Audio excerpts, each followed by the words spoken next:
Hello dear students, hope you all are doing good. So in today's session we are going to discuss planning, and because it is a lengthy topic, so we will be discussing in two parts. Today we will discuss the part 1. The learning objectives of this session are: understand the nature, importance and types of planning, acquaint with the components and phases of planning process, identify the factors for pertinent SWOT analysis, and provide tools that are used in planning. So, if we talk about planning, a manager's primary challenge is to achieve the objectives efficiently for the effectiveness and competitive advantage of the organization. The typical day in any organization in the life of a manager at any level can be patchy and hectic, with the constant threat of having priorities dictated by the law of the unimportant many and important few, which is 80-20 rule. And here comes the primary and most important of all management functions as a savior to keep one on the track. So basically to prioritize out of that 80% and focus on that. So first we will discuss few definitions for planning. Planning is a detailed program regarding future courses of action. Therefore, planning takes into consideration available and prospective human and physical resources of the organization so as to get effective coordination, contribution, and perfect adjustment. According to Harold Kuntz, an American organizational theorist, professor of business management at the University of California, Los Angeles, and a consultant for many America's largest business organizations, has said on planning that planning is deciding in advance what to do, how to do it, when to do it, and who is to do it. Planning bridges the gap from where we are to where we want to go. It makes possible for things to occur which would not otherwise happen. So in the side diagram picture we can see that basically planning answers the questions like why, where, when, how, what and who. Then on the basis of this definition there are characteristics of planning, and these characteristics are managerial function, goal orientation, pervasiveness, continuous activity, intellectual process, futuristic and decision making. So planning is a first and foremost managerial function, provides the base for other functions of the management.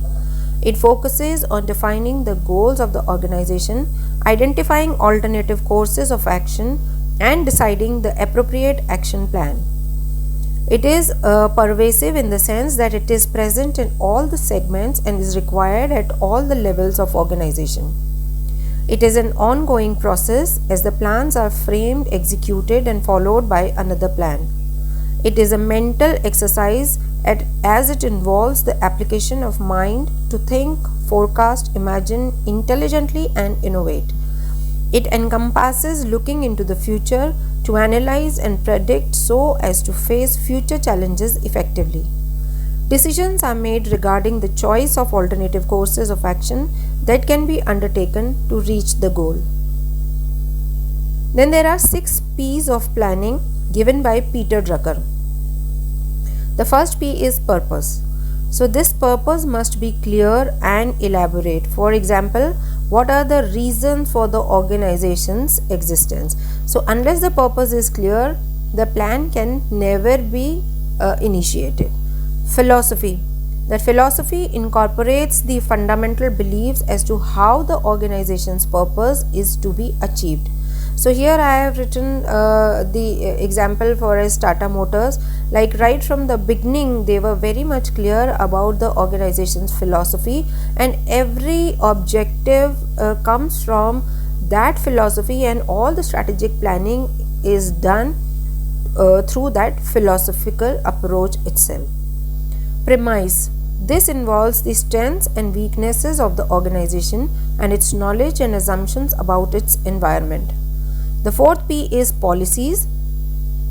Policies are general guidelines or constraints that aid in managerial thinking and action. For example, production policy, finance policy, accounting policy, and so on. Fifth P is plans.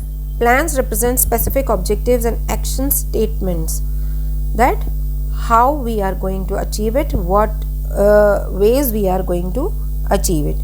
So these plans guide us step by step as to how to reach the objectives. Then priorities. A particular organizational goal must be given a particular priority, because there may be number of things to be achieved, but the priority has to be set for all of them, so that we don't end up wasting our time on not so significant plans.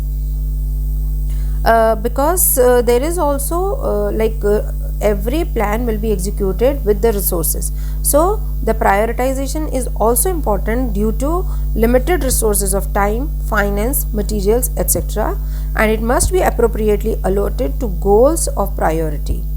So if there is a research oriented organization, it will get different priorities and resources than a profit oriented organization. Then there are different types of planning, and the classification based on hierarchy is because these plans are drawn at three major hierarchical levels. The first is strategic planning. So strategic planning involves decisions about the long-term goals of an organization, such as survival and growth, etc. It involves setting long-term objectives by top management and deciding about the judicious deployment of resources to achieve those objectives. It tries to equip the organization with capabilities needed to confront future uncertainties by taking a holistic view of the entire organization. For example, how much money is going to be dedicated to a project and by when the project is expected to be complete. The second level would be tactical planning. Tactical planning translates broad strategic goals and plans into specific goals and plans that are relevant to a definite portion of the organization, or we can say functional area or department of the organization. So tactical plans focus on a major action a unit must take to fulfill a part of the strategic planning.